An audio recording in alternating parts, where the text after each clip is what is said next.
Hello guys, we meet here as Nishikori is making his return to the pro circuit. Obviously he's going to be playing Sebastian Ofner in the opening round in Miami.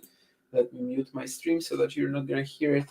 But yeah, this is K's first match since Atlanta. Of course, he generally has not been a player who appears on the tour quite a lot the last few years. Between 2021, when he got injured, he then had a completely out season in 2022. Then 2023, he comes back, and this is actually part of why we sort of have any expectations regarding his return. Is that in 2023, when he came back, he was playing at a very high level almost right away. Basically, he starts playing against in Palmas del Mar, he shows up, he wins the challenger while being unranked, which is a record. He was the first player to do that. And after that, he also plays two more challengers in the States. He loses to Denis Kudla in one of them, then he loses to Alex Mikkelsen. But, that was really good level all in all. And then he goes to Atlanta as well, where he wins two matches on the main tour. He loses to Taylor Fritz, the eventual champion, in the quarterfinals. So yeah, Kay was playing absolutely fine when he returned last year. Unfortunately, it was just four events. After that, he got injured again.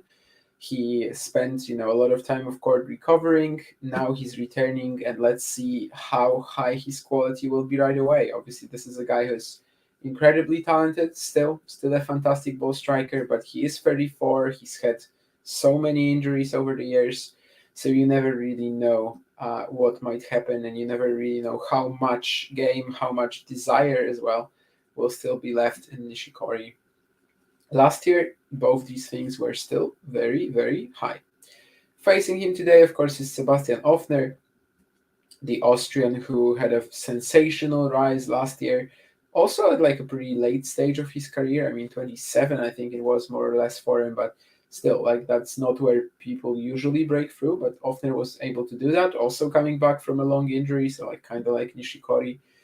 And he was just basically destroying the challenger circuit in the first half of the year, then gets to the main tour, doesn't maybe produce anything special, but it still allows him to hang around the top 40, which, given that before 2023 he never broke the top 100, that's still a very cool result, obviously.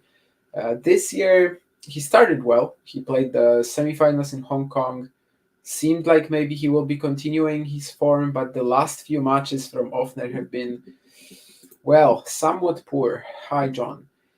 Basically, Ofner, since that Hong Kong run, he was just nowhere to be found the next few appearances. Right now, he's only won two matches in his last, well, let's say since the Australian Open. And one of them was against Oscar Ohoizin in Davis Cup. Austria played Ireland, and of course, Michael Agvi is pretty dangerous, but they didn't really have a strong number two singles player. He also beat Ernesto Escobedo, which, at this stage of Escobedo's career doesn't seem like a big feat, and it kind of isn't. That was in Acapulco round one. It was a third set tiebreak anyway, so, Ofner really struggled with him. And then took just 4 games against the Minor. And he's had a few losses like this recently where, he barely takes games. Munar in Rio de Janeiro, 4 games. Cordoba in Darderi. Darderi in Cordoba, 3 games. So my expectations regarding Ofner's level aren't high, which is something that gives me a bit of confidence that Nishikori should be able to at least hang with him. But it's still a player who's had rhythm, who's been on the tour, who's been actually competing in matches. So it's a very different thing to just being out for 6 months and even more. This is definitely a match where we know nothing coming into it. So far, Ofner winning the first game. Well, he has he has the advantage in the first game on serve. He hasn't won it yet. Definitely has not been a great quality start from either, really. Kay seems to be struggling with his returning, but once he got them in, Ofner has made a lot of horrific errors already. The two forehands from 30 love to 30 all. I don't know. We'll see. But I'm not expecting too much from Ofner. Let's just say that. And with Nishikori, we are basically in a situation where we know nothing. So it really could go both ways. It really could go in many different shapes and forms as a match. But of course, it's just anytime we get that, it's just nice to see Kei Nishikori back on the court, hopefully healthy, hopefully ready to play. Tries to fire this forehand return winner here, but just misses it. So one more game point for Ofner. The last few years, as I said, we have not been able to watch Kei Nishikori. Pretty much, just the 13 matches that he played in 2023 during the past 2 or 3 seasons, which still was a lot of fun last year. So I hope that he's going to play just as well as he did last year. And if he does, he would actually be pretty likely to win. But so far, it's of course very hard to tell. Should get a pretty nice attacking combination here. I don't really like how he played the approach, but eventually he gets the point. Ofner's passing shot sailing just a little long. This return was high quality though. Like that really allowed Nishikori to get a foothold in this point. Then you could probably argue that the placement on the approach shot wasn't that good, but anyway, he gets the point. You've got deuce here. Sebastian Ofner, of course, a pretty strong server, so a break here would be meaningful, given that we already are seeing that off the baseline, Ofner can be quite erratic today, and in general, of course, as well. But the serve will be an issue if he's just feeling it. So far, his baseline game is just shot to pieces though, and he misses another one here to eventually give Nishikori a break point. Would be a perfect start for the Japanese in his quest to win this match right after his comeback. We'll see if he actually gets there or not.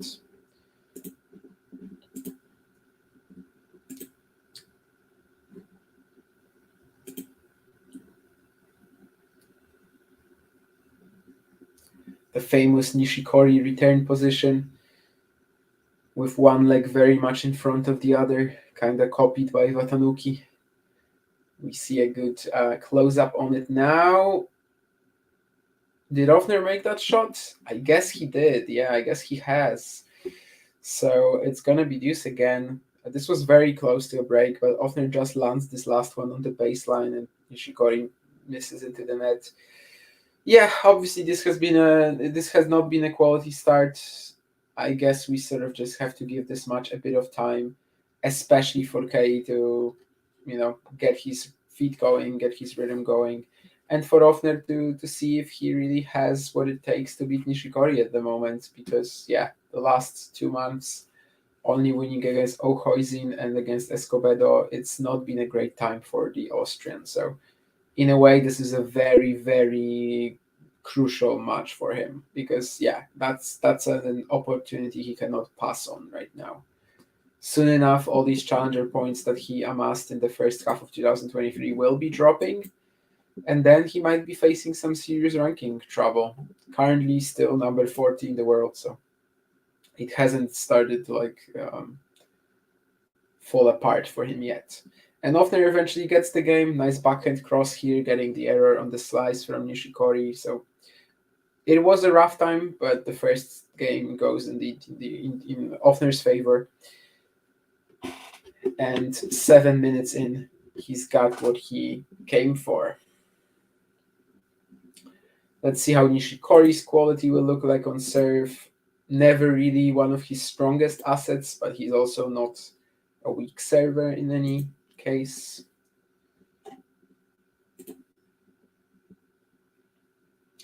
Kei also has a phenomenal history at this venue, actually, right? I mean, he's made the finals here before. I will probably touch on that at some point. Well, we might even talk about it now. Hasn't played since 2023, but there was a moment between 2014, 2017. I mean, you might even extend it from 2012 to 2017 when he was always making at least the fourth round, which obviously in this 96-player draw already forces you to play at least 2 matches if you're a seed. And I think he was a seed for every single edition. But especially that 2014, 2017 patch, semifinals in 2014, quarterfinal in 2015, quarterfinal in 17 as well, and also the final in 2016, where he lost to Novak Djokovic. Djokovic completing the Sunshine Double that year by winning both Indian Wells and Miami. Kei on the attack here, taking the ball early and eventually getting the error, but some nice scrambling from Ofner actually to get the balls back and just extend the rally, give Nishikori a chance to miss. 2014, Nishikori withdrew before the semifinals with Djokovic. 2015, he lost to Isner, so I guess that's a loss that he might be regretting a little bit. That loss to Djokovic, of course, 2016, that's not much he could have done about that with the beast that Novak was still in that first half of 2016. I think sometimes we forget how good that first half of 2016 was for him as well. Of course, after the Query loss, things really falling apart. Thomas Johansson, the 2002 Australian Open champion on our screens. This is, of course, the Kei Nishikori coach. I don't think they've been working with each other for that long, but it's an interesting partnership for sure. Late in Kei's career, he brings in the help of the winner from 22 years ago in Melbourne. Definitely one of the more unexpected Grand Slam champions in the 21st century. Kei also could have been one of them, right? But he lost to Marin Cilic in straight sets in the 2014 US Open final after beating Novak Djokovic in the US Open. So it wasn't like he was losing to Djokovic every single time. In fact, he was losing to him almost every single time. But it is what it is. You're playing Djokovic. Basically, I think their head-to-head is like something crazy, like 18-2 or something like that. He's only beaten Djokovic twice, and one of that was the U.S. Open semi. So I guess if you want to beat Djokovic, a Grand Slam semi-final, that's a good idea. 40-30 now for Nishikori, so he can also start the match on a high note and just get the first game in. Let's see.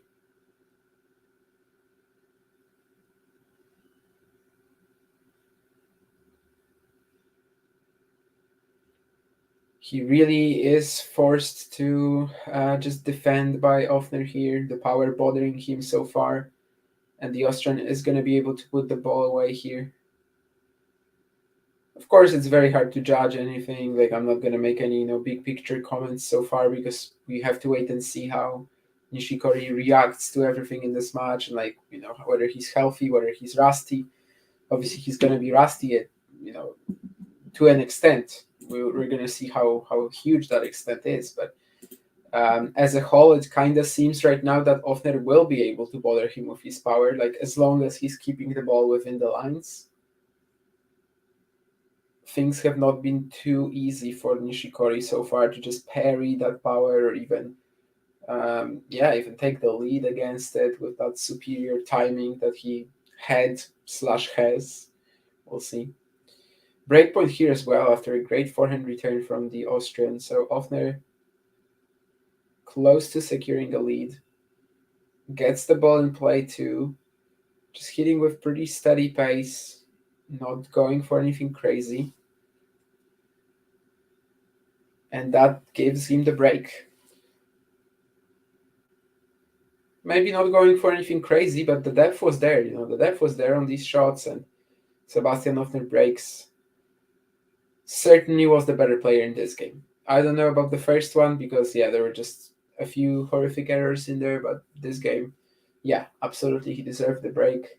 Seems like Kei has not found his footing so far.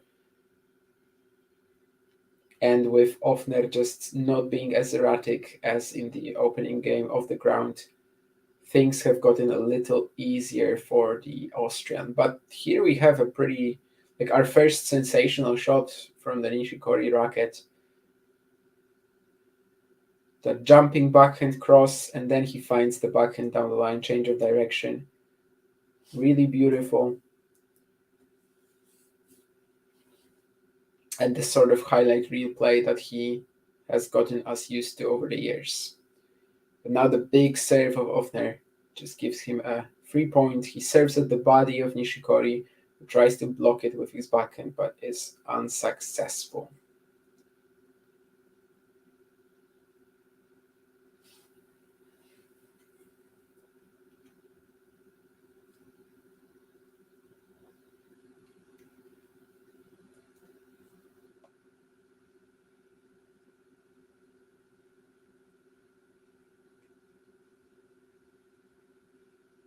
Nishikori hitting some good shots on the run here, and eventually he's going to get the point.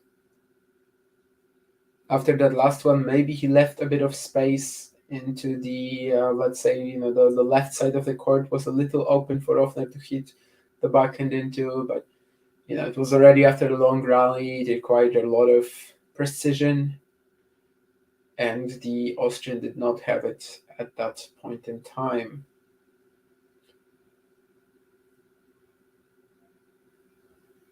So I guess on the Austrian serve, we're still kind of in that, if I get a big serve in, I'm probably going to win the point, but off the ground, it's going to be tough mode that we started the match into.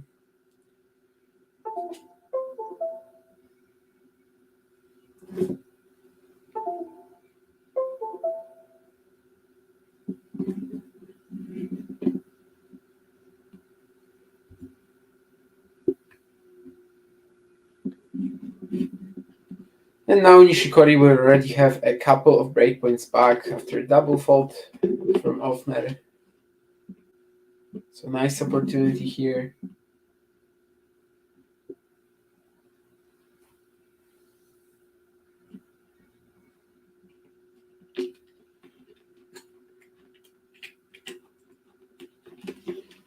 He won't be able to take the first one. Mistimes the shot here. Okay. Big return game from Ofner. That was impressive, says Elliot on Twitter 2 minutes ago. Yeah, absolutely. After the bit of a shit show that the first game was, I was not expecting that, but his pace was really bothering K in that return game, and now he's also getting the next. Saving the next breakpoint as well. So far, for sure, the key for him has not been like going for any crazy winners, but just hitting with lots of heaviness, lots of depth and pace. And Nishikori not yet too equipped to handle that. Also, the big serve is helping out from time to time, and Ofner will actually have a chance to hold a free love lead now, which is a bit of a weird result in this match, I suppose, given how close every game has been. But well, you gotta take your chances. You gotta make the most out of your opportunities. And so far, the guy doing that in this match is for sure Sebastian Ofner.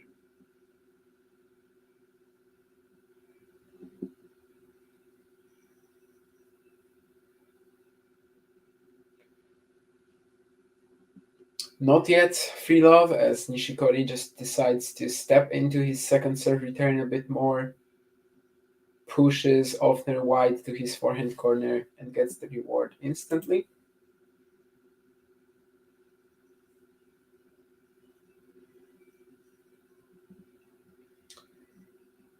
That sort of timing is definitely one of the most fun things to watch when you're following a Kei Nishikori match.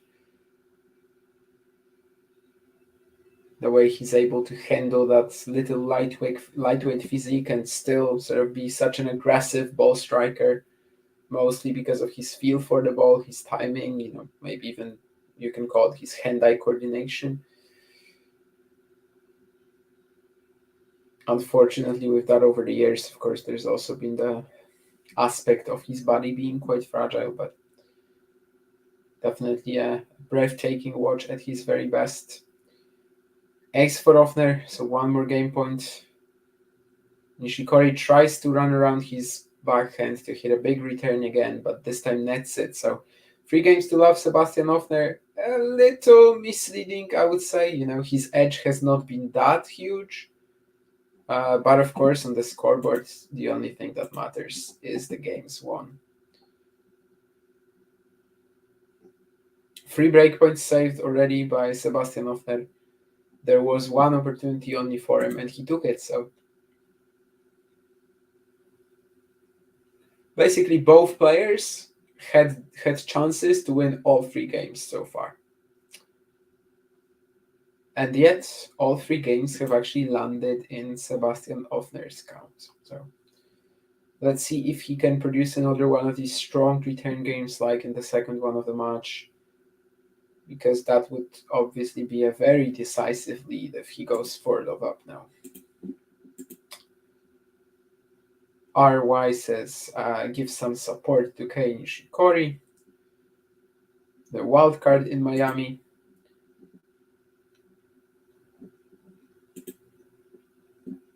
Kei currently ranked 351, but of course, as I said, just 13 matches in 2023, none this year so far, so it's not really a relevant depiction of his abilities. Last year in that Atlanta run, he beat Jordan Thompson, Yuncheng Shang, and then lost to Taylor Fritz. Sounds really good, right?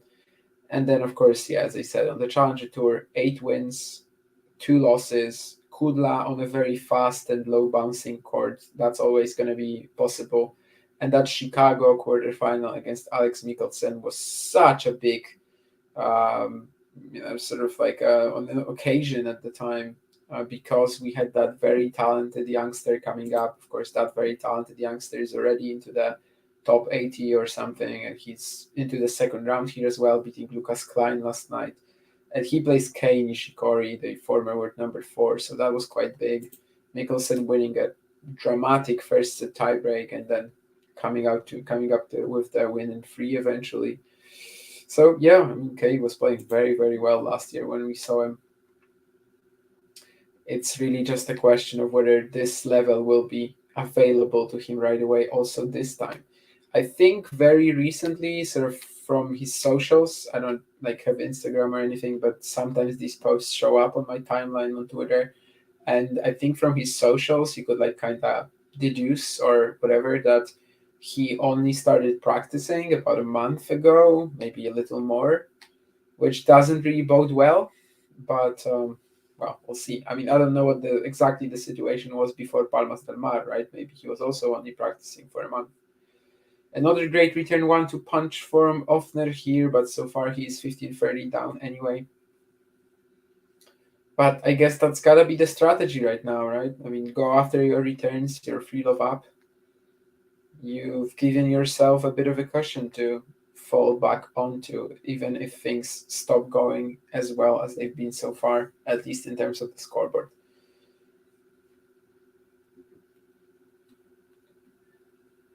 Nice Nishikori drop shot on the +1 shot, hides it pretty well. Ofner was probably expecting a backhand down the line, but Nishikori goes for the theoretically risky choice, but probably actually a safer one.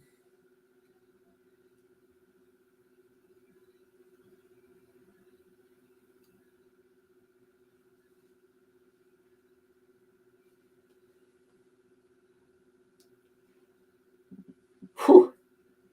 And yeah, the strategy is definitely just go for it for Ofner now. I will, I think, switch, but by the way, I mean, he missed that last return. I think I will switch my internet for a second, but hopefully it will not throw me out.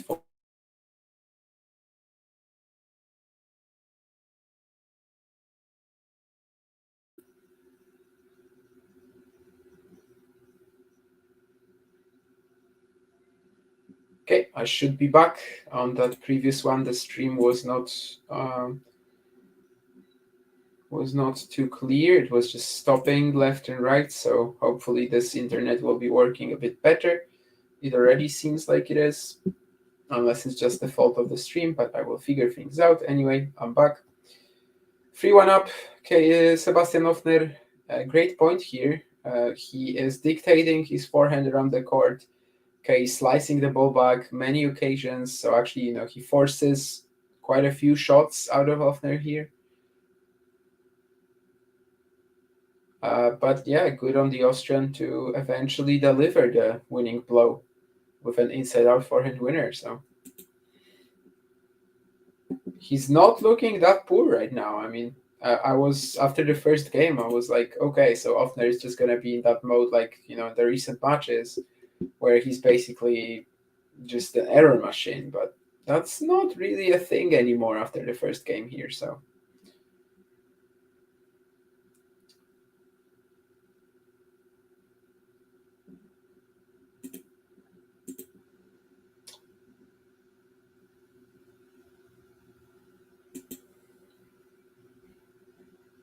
Next point goes the way of Ofner 2.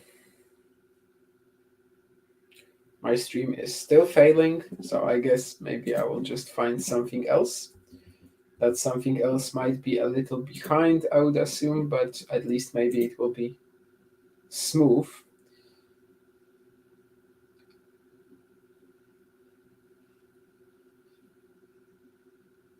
I don't know if it will be just as smooth as the game that Sebastian Ofner is producing right now, but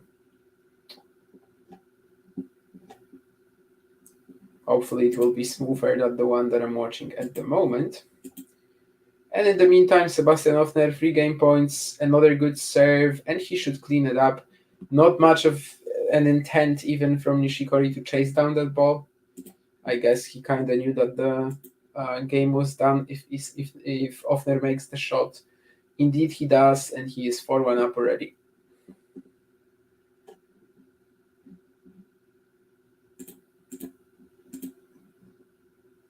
Yeah, I definitely don't hate how Ofner is playing this so far. I mean, the last few months maybe is a stretch, but the last few events, he was pretty awful. And right now, I mean, sure, it's just like Sebastian Ofner of maybe the beginning of this year, or maybe the latter half of last year, when he was still a pretty dangerous main tour player. In Astana, for example, he made the semis, right? In Hong Kong early this year, he made the semis.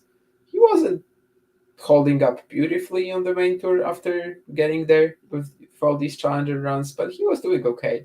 And of course, the big run for him last year was the Roland Garros round 4. He kind of got like the godlike draw there because he landed Cressy and Korda in the first 2 rounds, and at the time they were still both without a win on clay that year. Korda, of course, eventually ended up getting one in the first round at Roland Garros, but still wasn't a threat to Ofner in the second round. Ofner coming from the qualifying to get there, and then he also beat Fognini in 5 sets. Didn't really threaten Tsitsipas in the fourth round, maybe other than the first set, but yeah, it was an insane patch from Ofner, who later in the year still had a couple of decent results. Sofia quarterfinals, Astana semis. So yeah, I mean, how he's playing so far in this match, I would say is pretty much like the late 2023 Sebastian Ofner, rather than the one from the last few events where he was just incredibly all over the place.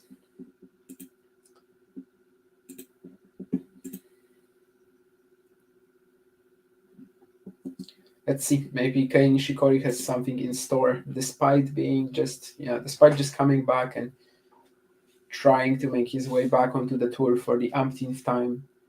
Maybe he has something that he's gonna surprise Sebastian Ofner with here.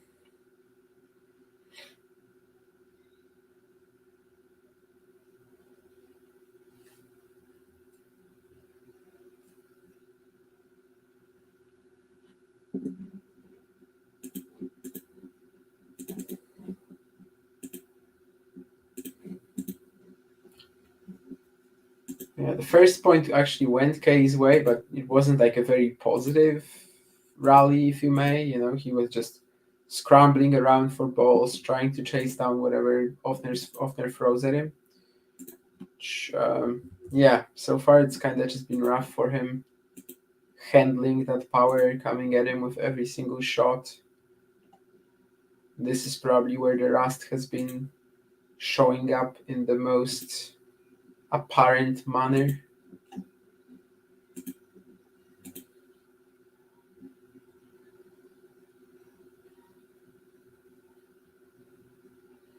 Once again, he's on the defense, but I think Ofner just misses that shot. Yeah, 15-30.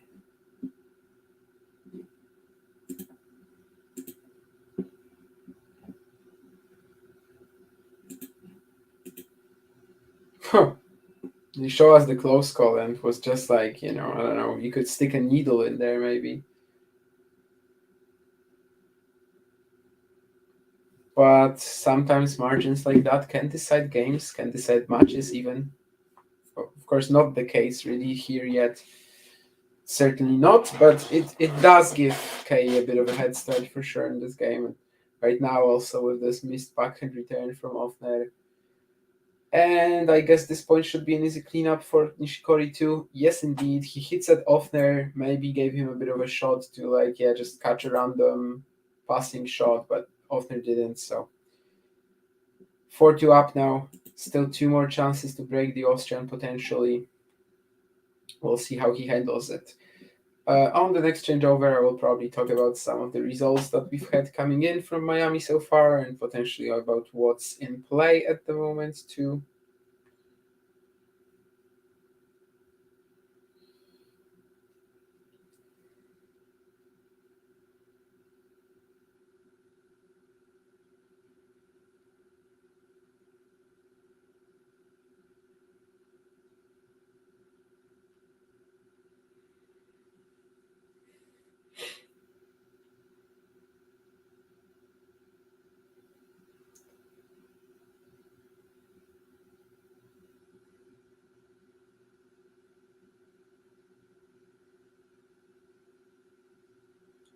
Nishikori was pretty comfortable trading with Ofner here, though. I was kind of expecting him to maybe break it up at some point, try to throw in the slice somewhere. But he manages to get it done, and we also have this stat on our screens, which is kind of telling, baseline points won so far, 16-12 in Nishikori's favor, despite the result being 4-2 Ofner. But it's definitely a lot better than it was in the first game of the match, though. As right away it was like Ofner couldn't win a baseline point. Right now he's winning some of them. Not this one though, as he gets pinned very deep into his backhand corner, just gets pushed behind the baseline. And once he gives Nishikori just a regulation shot down the middle, okay, is quick to pounce. So love 30, and this is a proper opportunity now for the Japanese. What a play here too. He actually loses the point, but that was kind of surprising. Nishikori just hitting that return and speed running the net. Honestly, wasn't there in like any amazing timing. Like he did give Ofner quite a lot of space to hit that forehand pass into, but I was just pretty surprised with that return and charge, if you may, or however you want to call it, play. Made Ofner have to hit that forehand pass, but luckily for the Austrian, he was just there to take that opportunity and he pulled it off.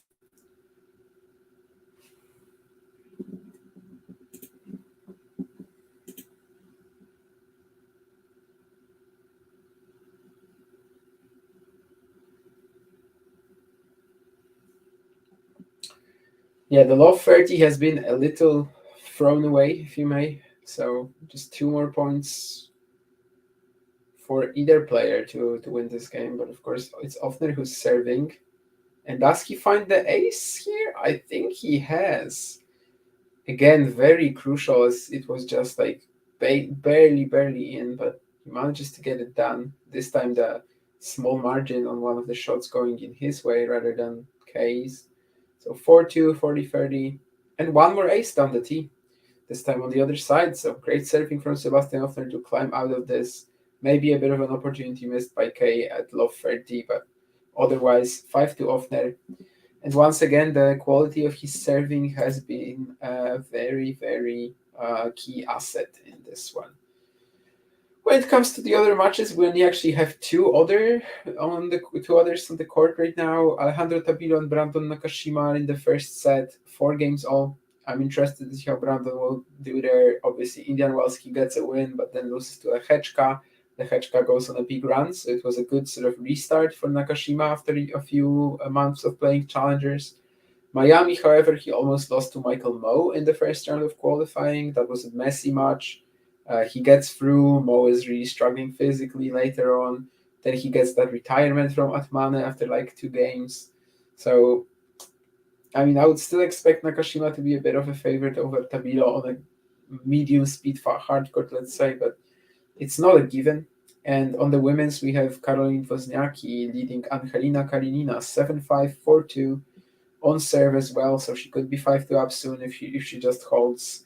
So she looks to be seems to be in a very good position to take that match. So far today, we've had a few already finishing. Brenda Fruchvirtova retired against Katie Bolter after losing the first set. Taylor Townsend just completely demolished Elise Mertens 6-2, 6-2. That's a bit of a head scratcher, if you may. I mean, maybe not that Townsend won, but that she won 6-2, 6-2. Unfortunately, I didn't see that. There was also Beatriz Haddad-Maia on this very court that we're watching right now, defeating Diane Perry earlier in 3 sets. Kwiat Minen defeated Lesia Tsurenko.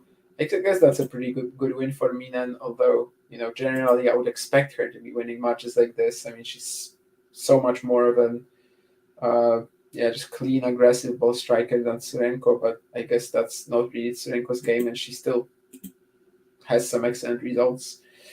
Anna Kalinskaya 6-2, 6-2 as well over Ziyu Wang.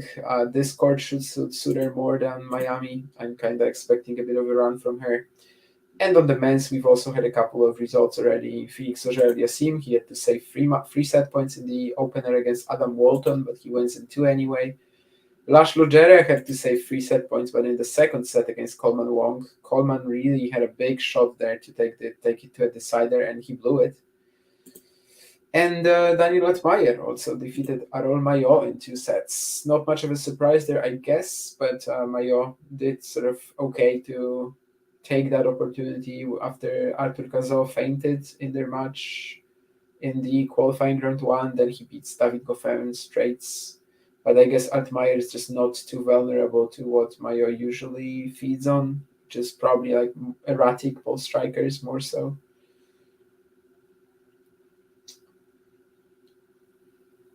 12 winners so far, and just for Ofner and just 3 for Nishikori.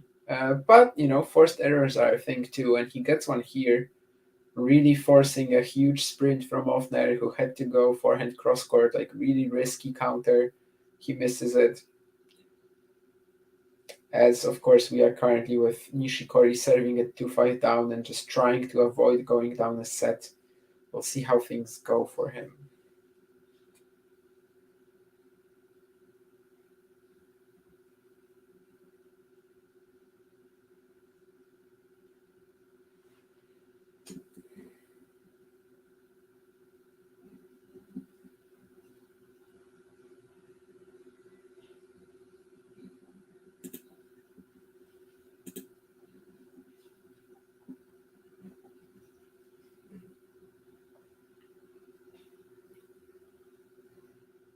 I tries to go for this forehand down the line +1, a little out of position, a little sort of at full speed, just misses it, but it seems like the next point will go his way. So fairly all Nishikori as he's fighting for his life in the opener.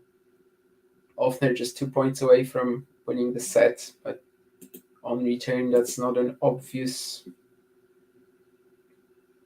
chance for him.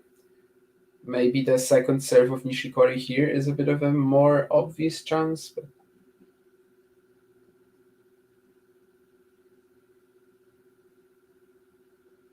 but eventually Nishikori gets the point. He gets the 40-30 lead, and we'll see where it takes him.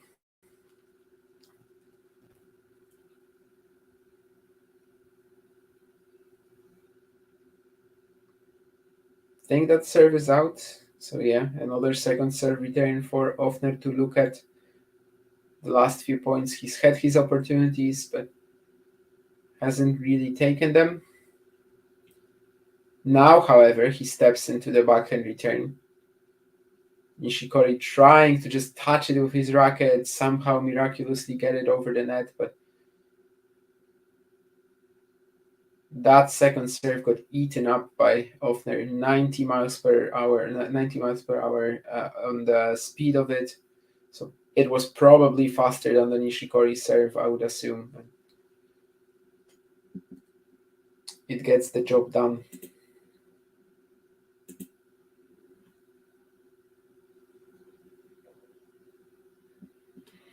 And of course, ever since Ofner went up a break in this one, he's been like kinda just going for it on the return, and that makes a lot of sense.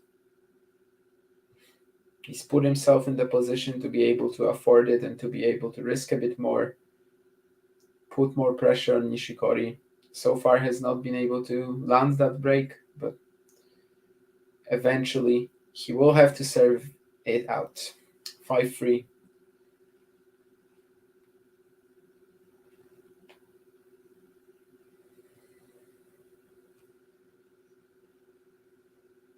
After 38 minutes, Sebastian Ofner will get the clearest chance that he's had so far in this match, which is basically the fact that he's serving for the set. Also gets the first point. Again, the power in the serve just doing a ton of damage. Something that Nishikori has not really been able to rely on yet.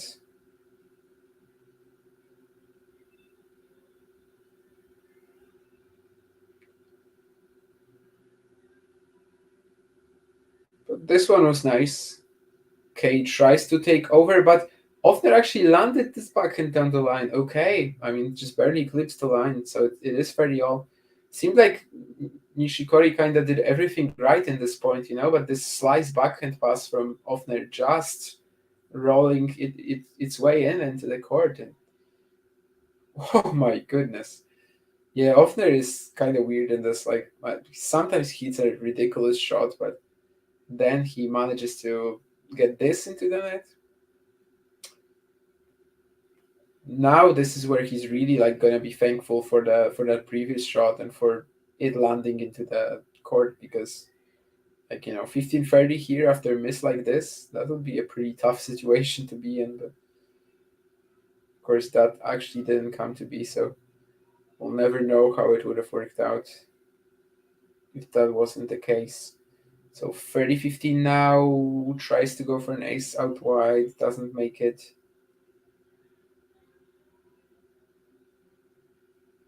Huh.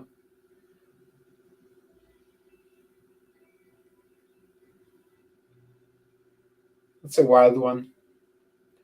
Nishikori landing this forehand return winner, which I don't know, it was pretty slow actually. But I guess, the sheer precision of it, and I don't know if he even landed it, just if he hit it cleanly, but yeah, probably not too cleanly, but it is a perfect winner anyway. 30 all.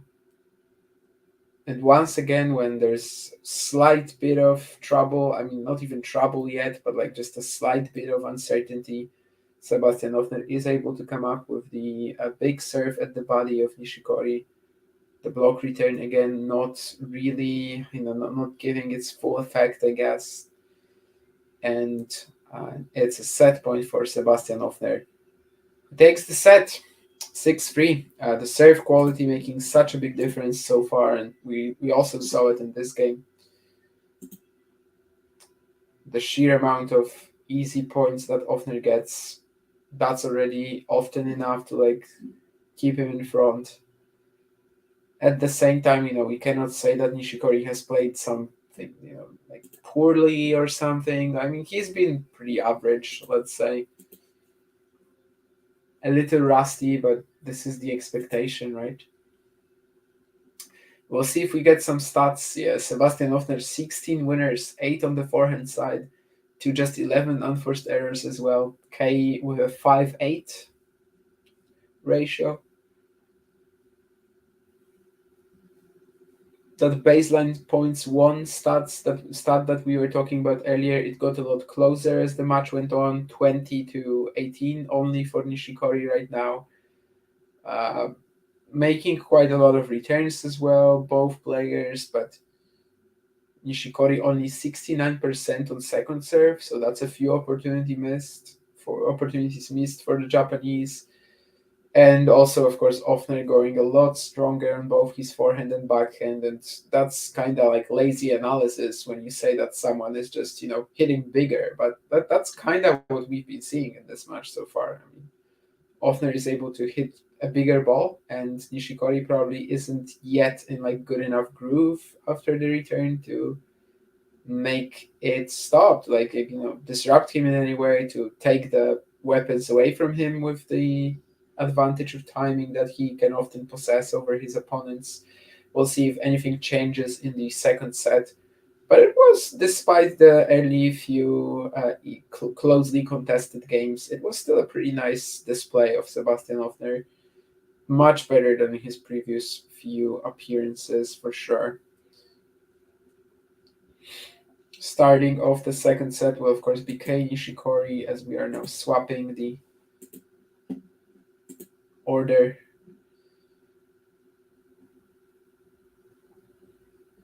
Today's the day Kwon finally wins, says Keen. Yeah, Sungwoo Kwon on a bit of a losing streak already, for sure, since last year.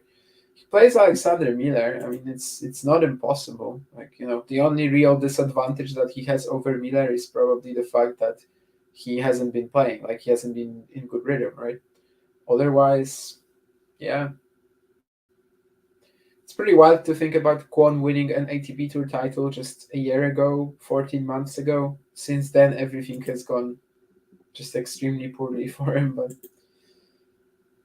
well, that's how it is. Nishikori, a big star in Japan. He definitely used to be. I mean, I don't know right now. Like, he's not really showing up in events, but I think it kind of used to be Federer and Nishikori is like the biggest stars in Japan. Federer, of course, not being from Japan, but just as a whole. Ojar Yassim 7-5-6-4 against Walton, says Simon. Yeah. Felix had to save 3 set points in the opener. Somehow manages to get it done into. Then he's gonna play Zverev indeed, and it is a big test for him because last week when he played Alcaraz, he did not look competitive. Like, it just wasn't a match. This is a little easier. This is a little better, but still, it is kind of untested whether he will be able to pull it off. Is it fair to say that so far this year these players have made name for themselves? Kalinskaya, 100%. Yuan, yeah. Paolini, I would say probably even more so like in the previous like in the past 12 months or so. That's probably like more Paolini, but of course Dubai is the most important um, win of that, or like win or result or event in that group. But Paolini probably that's been a process that was a little longer than that. Volinets, not yet. No, I'm not subscribing to your propaganda yet. And Keen is also asking about any Asian players in the men's side with clay as their best surface. That's a very interesting question. I mean, I'm gonna just treat it as like southeast, maybe, because probably you're gonna find someone. Actually, I mean, maybe like you could find Shelby, probably. Like closer to the Middle East, Georgia. You're probably gonna find some players, right? Basiashvili. But I'm just gonna sort of think of like East Asia, basically. So like China, Japan, Korea. China, it would be very hard to find a clay court specialist in there, right? I mean, Jian Zhang did have some very good results on clay, but he's not a specialist, definitely not. Like he's just pretty good on everything now. Early on in his career, he definitely wasn't a clay specialist. Japan, it would be very hard to, I think. Yeah, there's just I don't think there are many clay courts in Japan. China at least has a few, but Japan I don't think so. So I mean, yeah, it's pretty hard to find a player, I think, who would be from that part of the world and favoring clay. Campania Lee, I don't know if he counts, but like Campania Lee, you could probably say, right? But Campania Lee is half Spanish, half Korean. I don't know where he was spending his time when he was young. So he's like kind of out of two backgrounds, and probably the Spanish one is more important there. You can also see it in the way he plays, right? He's like a low spec version of Martinez or Rude, like something like that. I mean, at least that's what he aspires to be, I think. So yeah, I mean, probably impossible to find someone unless you go into Campania Lee, but that doesn't fully make sense. Like that's not really someone coming from a strictly Asian background.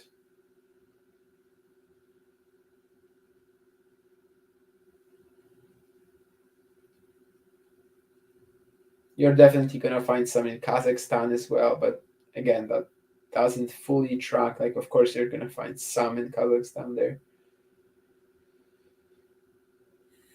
Skatov, right, would be one of the main answers for sure if we want to go to that part of Asia. I don't know how Yevseyev interprets his career, his surface preferences, but yeah, Skatov probably the best answer for that. Popko as well, although Popko can play on hard too.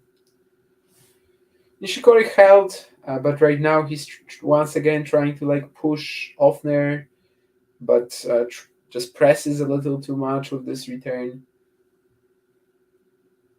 hoping to be aggressive, but so far not really being able to maintain it.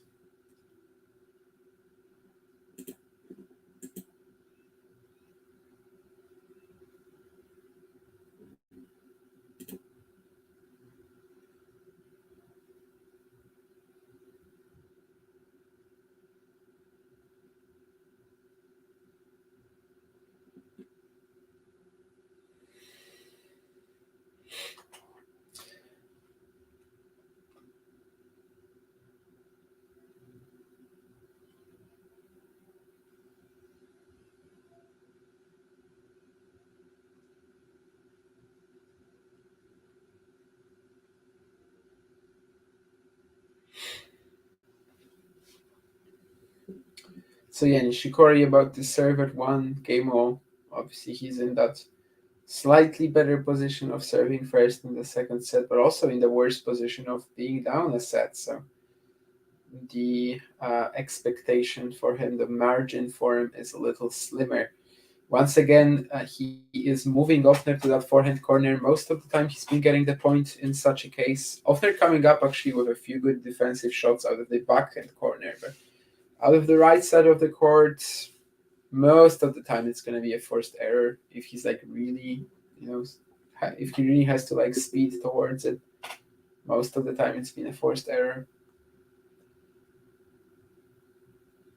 Think that return is probably going to fly out.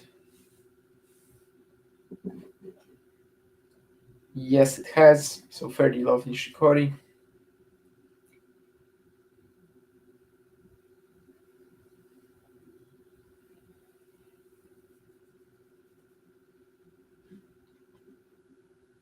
One thing that I have to say though is that last year when I was talking about the fact that when Kay returned in 2023, it was like right away an amazing level basically, and it was like he never left kinda. But he was also playing a very different event, right, in terms of its quality. So maybe this is also like a bit of a game changer. Maybe if he played someone like Sebastian Ofner in Palmas del Mar round one last year, maybe he also would have lost. It's not obvious that he also would have won the title, for example, if guys that he played were someone like Ofner. So we'll see. Anyway, for now he holds 2-1, just a easy hold here. Alejandro Tabilo, in the meantime, up a set and a break on Brandon Nakashima, so he might be pulling off the minor upset there. Someone who just clawed her way back into the match as well is Angelina Karinina, although it's 5-7, 5-all, so still unclear if she can. Oh, actually, she. What? Oh, no. Okay, yeah, she did break back. Never mind. She was 5-7, 2-5 down. She saved the match point, and now she is back to 5-7, 5 games all with Wozniacki, so still hanging on. We also started another couple of matches with Sakari taking on UAU1 and Samsonova playing Putintseva. Of course, if you're a little confused why someone like Sakari is playing already in the women's event, the women's event basically started, the main draw started a day earlier, which means that we are not going to be, at least not always, are going to be at the same stage of the men's and the women's event. Today we are wrapping up the first round on the men's side, whereas on the women's we are already starting the second round. Tomorrow is going to be the completion of the second round of the women's, but the first day of round two matches on the men's. Personally, I think I enjoyed the Indian Wells setup more, the Indian Wells schedule, where it was every single time the same round for both men's and women's. There was also that great way of doing the finals, which was two on the same day. I think in Miami when it's going to be Saturday, the women's singles, Sunday, the men's singles. It just kind of drags, it's not that much to follow. As I've said many times, like I'm not going to complain because, I think right now we have so much tennis to talk about and watch anyway, especially with the way that basically, like, you have four challengers more or less every single week. You've got so many ITF events too. But I can understand how, like, if someone only chooses to follow the main tour, Miami and these events, the 96 player draws in ATP thousands, they can kind of drag. Perhaps especially when it was Shanghai last year, it was the only one which was not combined men's and women's, right? Anyway, Sebastian Ofner serving at 1-2 down in the second set. Once again gets a free point, but now Nishikori will try to attack him. Doesn't give himself the cleanest position here, though, just not getting into his strike zone, trying to run around the Ofner second serve. Kind of the right idea because Ofner did just throw him that second serve into the service box, but the execution isn't quite there yet, the much sharpness, if you may, to be pulling off shots like these. Once again, ace down the tee from Sebastian Ofner. I feel like he's hit at least four of them already. Usually it's the same spot.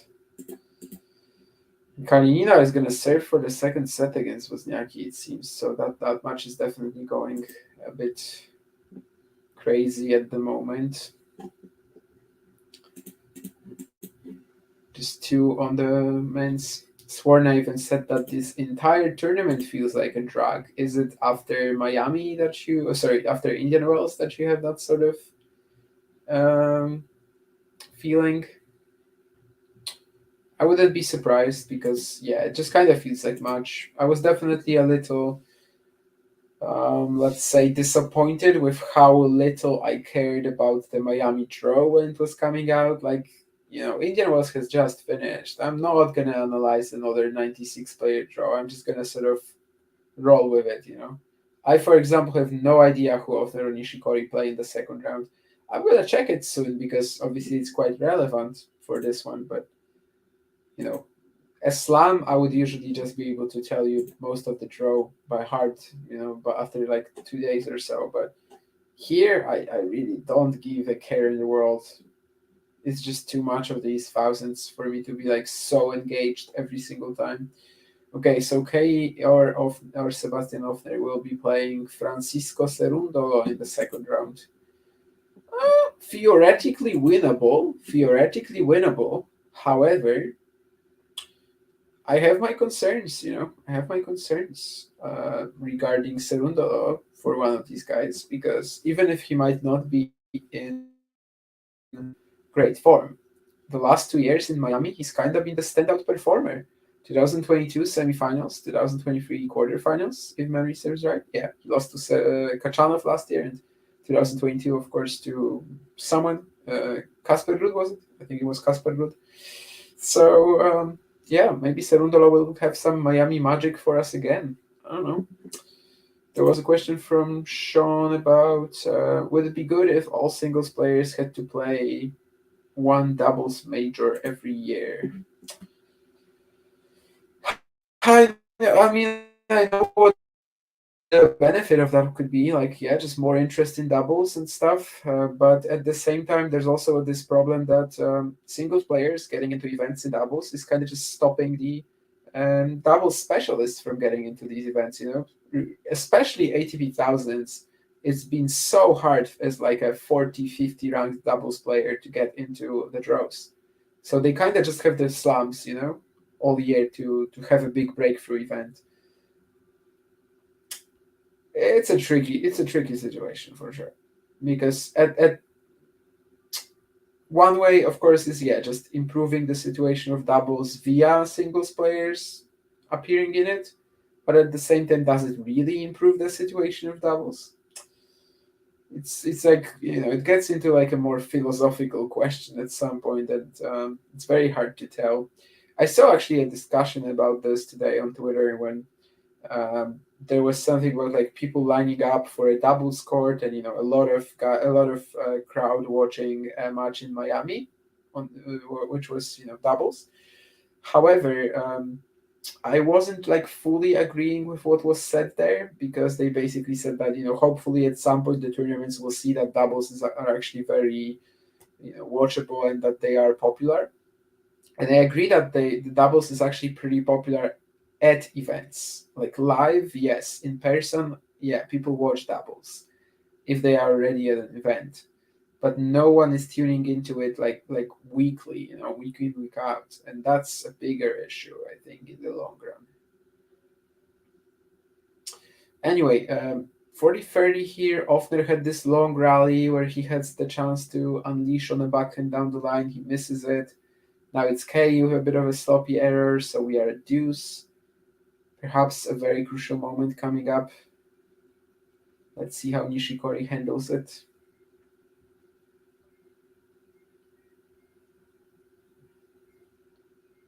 Just rolls the second serve in, trading backhands with Ofner here. He switches to like down the middle, not even down the line, and misses it. So bit of a sloppy error again here, and it's going to be a break point for Sebastian Ofner to go 6-3, 3-2 up with a break. Let's see if he can take it, as the clock has just hit 1 hour.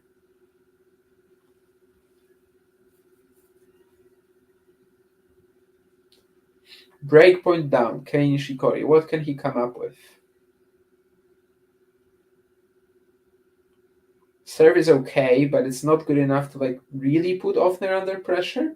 However, that's a nice save from Nishikori, just being smart about it, delaying the stroke a little bit, seeing what direction Ofner will be moving into. No need to add a lot of speed on that last forehand. Basically, just play it safe, but where you know that the Austrian will not be covering it. So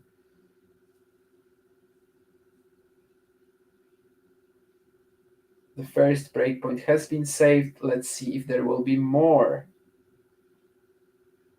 Once again, Ofner finds himself in a rally with Nishikori. At least that's it. Okay, slicing here.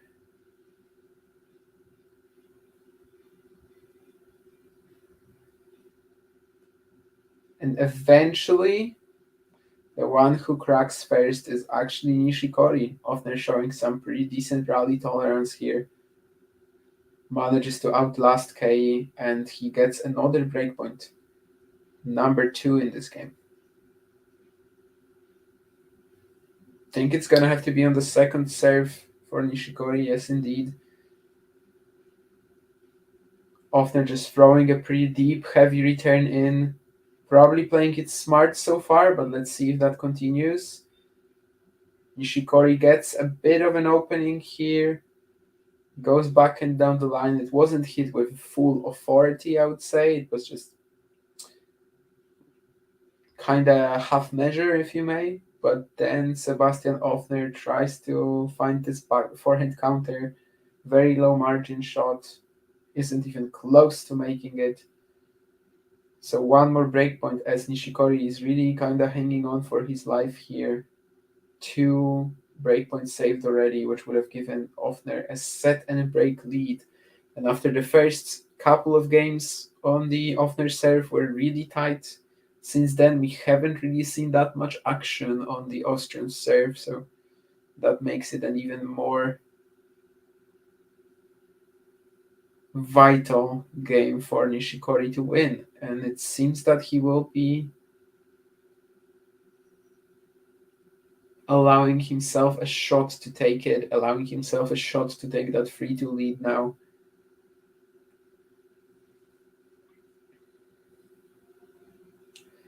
And indeed he does. So 3-2. It's a big save for Nishikori. The 2 breakpoints that he had here, that Ofner had here, that was already much threatening, if you may. So after 21 minutes in the second set, we are still on serve. Kei Nishikori leading 3-2. Gael Monfils. I guess when I last saw you in the chat, you also said something about Gael Monfils, right? So you must be a big Monfils fan. Indeed, Monfils, of course, will be playing today, right? Is he playing today?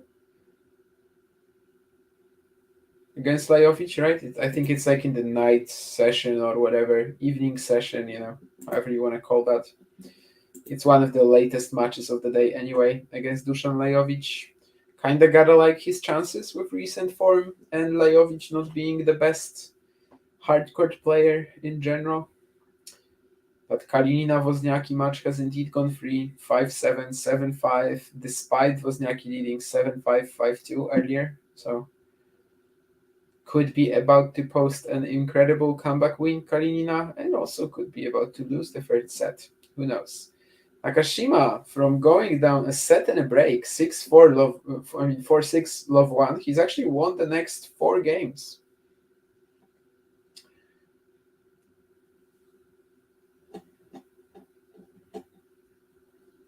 So that's a very, very quick turnaround. Some exciting doubles matches around the courts as well. Goff Pegula are actually 1-5 down to Ashlyn Kruger and Sloane Stevens. That's quite a result if that ends up, holding on until the very end.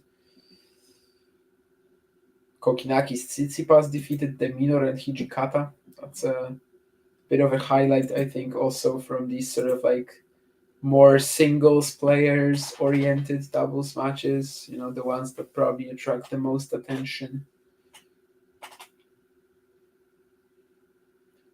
Stefanos Tsitsipas once again beating Alex de Minaur. Of course, recently he lost to him in Los Cabos, but before that he hadn't in like 10 attempts. Kokinakis Tsitsipas as well. That's a fun doubles pairing, a bit of a Greek vibe to it. Woo! Nishikori is apologizing for this return. What a sick angle he was able to produce on the forehand. Yeah, just a total mishit, but it is a winner. And he was kind of lacking them, at least relative to Ofner, so far in this match. So, he'll take it. He'll take it.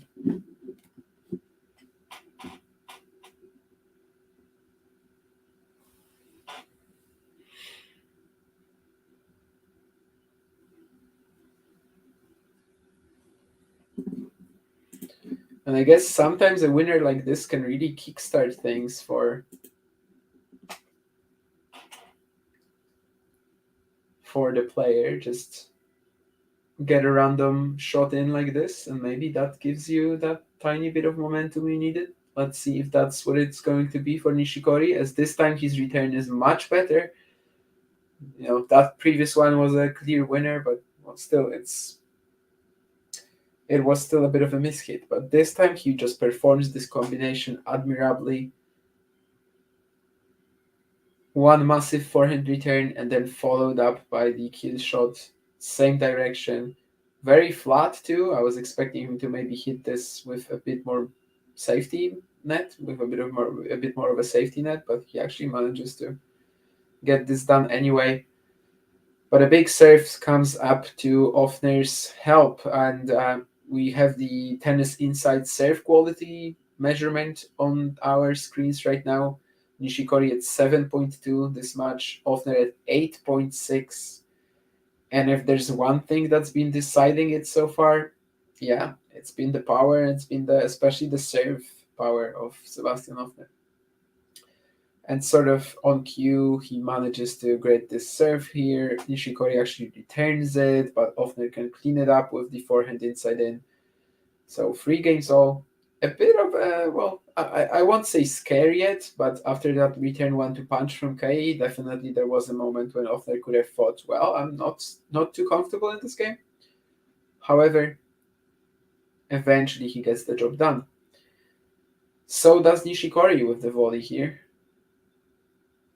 Well-constructed point, goes back and down the line, and then Ofner is just a little out of it already. No need to be too precise on the volley. You can basically hit it in many, many ways. Nishikori chooses one of the ones that was probably the most reliable. But let's see now as Ofner takes over with the return. I think he's also landed this inside in forehand. Nishikori kind of giving up already on chasing it, but it swirls its way back into the court. Great shot, and we can see on the close call that was just like directly on the line. There was nothing accidental about it. There was nothing, lucky about it.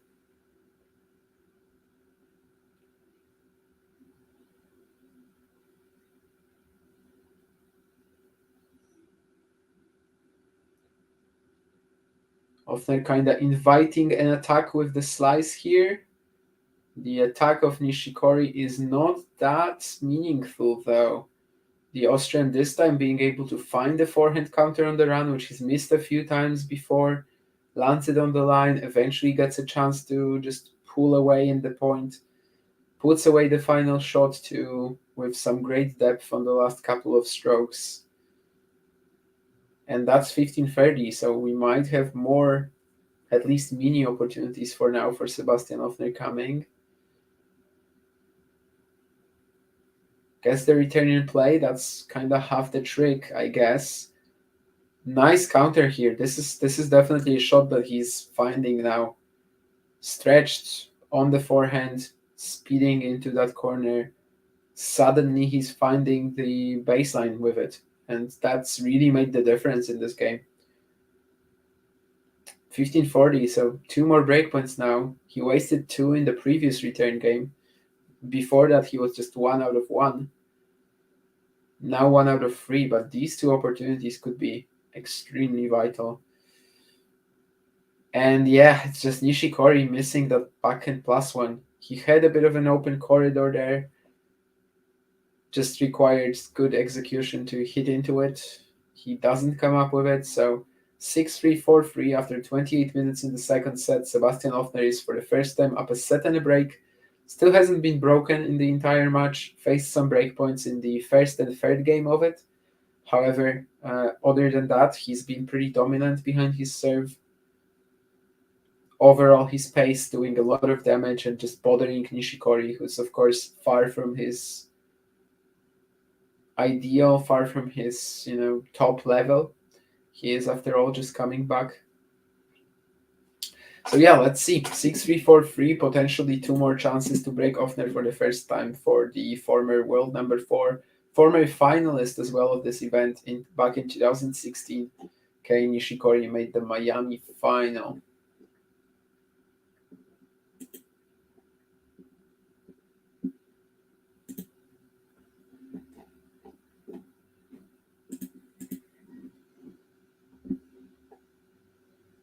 Do I think the benefits of being left-handed in tennis are exaggerated? No, actually I don't. I think there are a lot of players, let's say maybe not top 50 or thereabouts, but there are a lot of players around, let's say, top 200, which would not make a career if they were right-handed.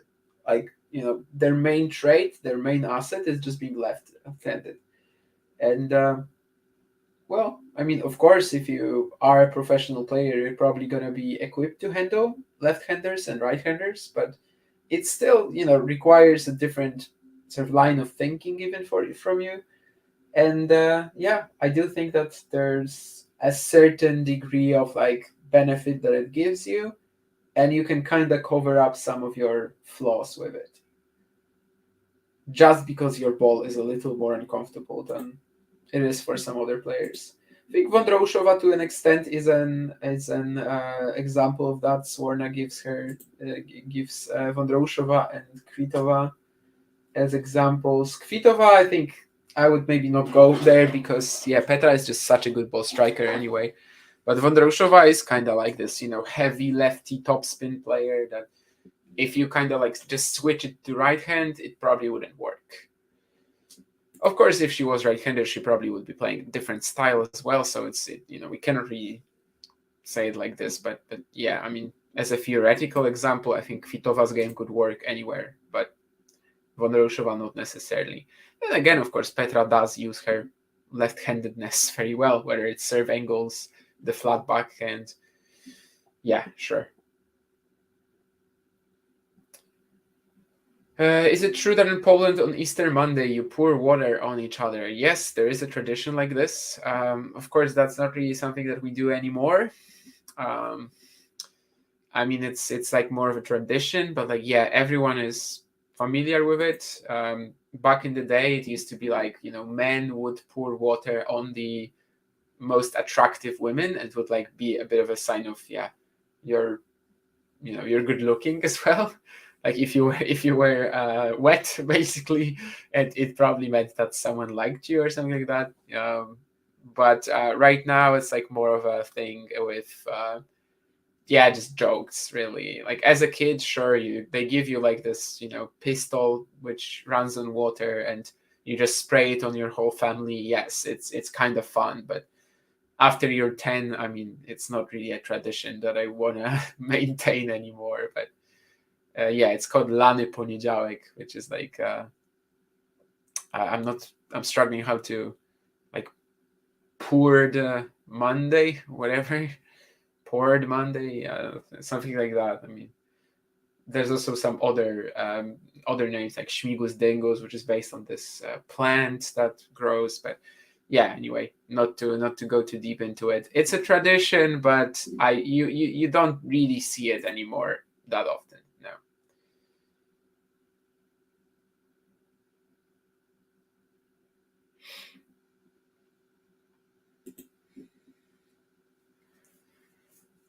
Yeah, Roger Moore on left-handers in tennis. I would love to hear that. I would love to hear that. But yeah, Ofner, of course, held pretty quickly, 6-3, 5-3. Nishikori with a nice serve and volley here. He's going to try to extend this match at least to the next game and then see if he can find anything on the Ofner serve finally.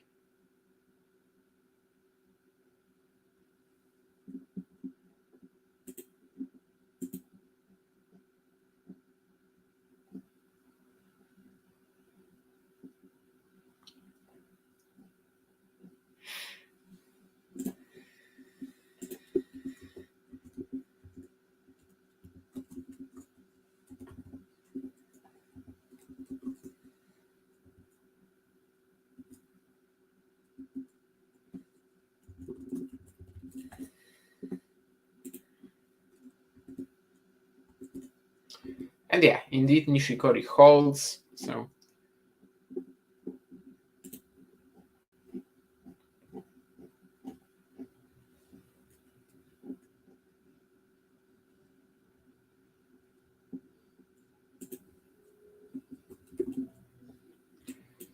Ofner still unbroken for the match. Will get a chance to close it out at 6-3, 5-4 to produce a pretty solid performance.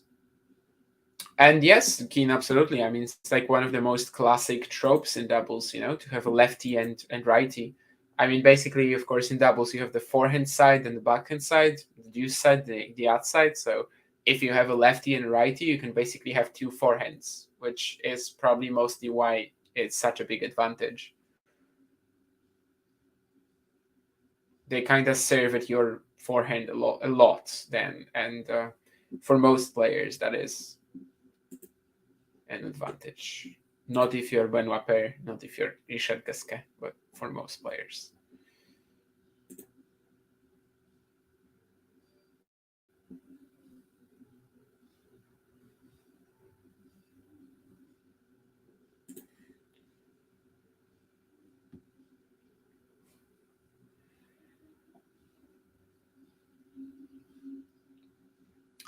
So yeah, let's see. Sebastian Ofner definitely producing a bit of a concise, clean performance so far, especially behind his serve. Now he's gonna have to keep this one up going into the final game. 8 aces so far, 81% of points on his first serve. So clearly finding these first serves, maybe once again these aces down the tee, will be a bit of a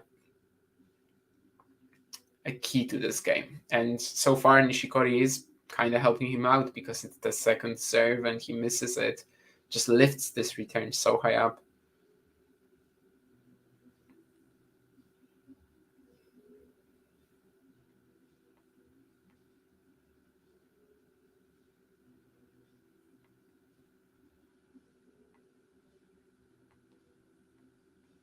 backhand down the line from Ofner. Kei scrambling for it, but he's not going to get there.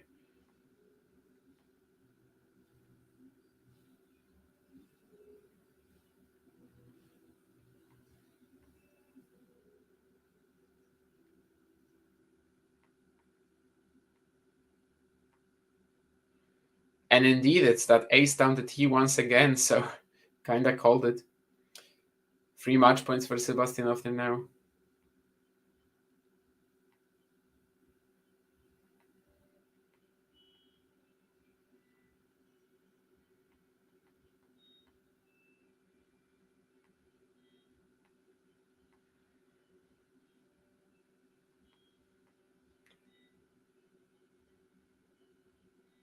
Oh, he could have tracked this one down, though. Nishikori once again sort of lets this backhand down the line from Ofner go.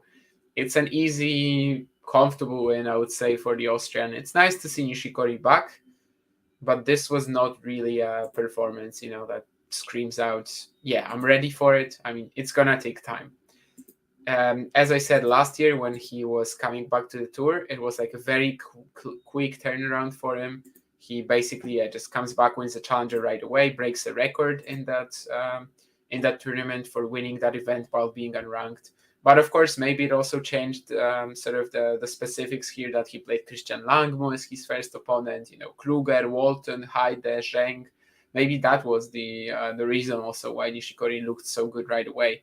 No one was really able to bother him in a way that Ofner was today. And that power that he was able to produce, which, basically that's his play style. But the last couple of matches, the last couple of appearances that Ofner had, they were a lot weaker than this as well. So it wasn't that obvious that Ofner was going to hold up so well against Nishikori, I think, in that first event back. But he was actually able to do it. Yeah, he did deliver, I think, a very solid, a very sound display. And for today, for now, that was enough for Nishikori.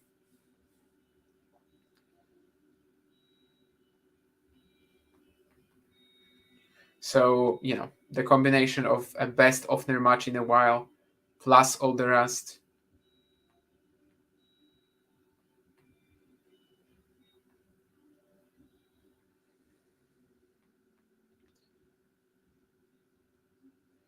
That kind of couldn't result in anything else but a loss for Nishikori. But let's not sort of take away any chances for Kei to get back into shape. Of course, for the most part, your return to professional play isn't going to be as clean as it went for him last year. And even then, I mean, he only played 4 events and then was out for another 7 months, right? So it's not easy for sure.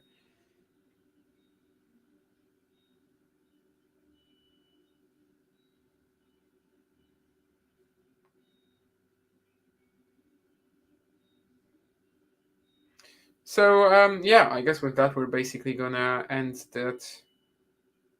We're basically gonna end the stream. About 80 minutes of Kei Nishikori action. Compared to the last few months or even few years, that's actually still kind of a lot, because for the most part, of course, we really haven't been able to watch him over the last few years that often. But this time it's not going to be as good a return. He loses to Sebastian Ofner 3-6, 4-6. Kudos to Ofner for delivering a very sound performance, just taking advantage of Nishikori maybe not being quite there yet with the match sharpness. Let's see how Ofner handles Francisco Cerundolo in the second round. And from me, that's going to be it for today. Guys, keep watching Miami. I think there's going to be one more stream coming up. Let me actually check which match that was. And I believe that was Evans Sonego, maybe? You're going to see it on the channel anyway. Yeah, it is going to be Evans against Sonego. So that the watch along for that match is coming. It won't be me, but someone else will sort of guide you through it. And for today, for Nishikori Ofner, thank you guys. And I'll see you some other time, probably in the next few days, talking about more Miami matches. With that, once again, I'll just say bye. See ya.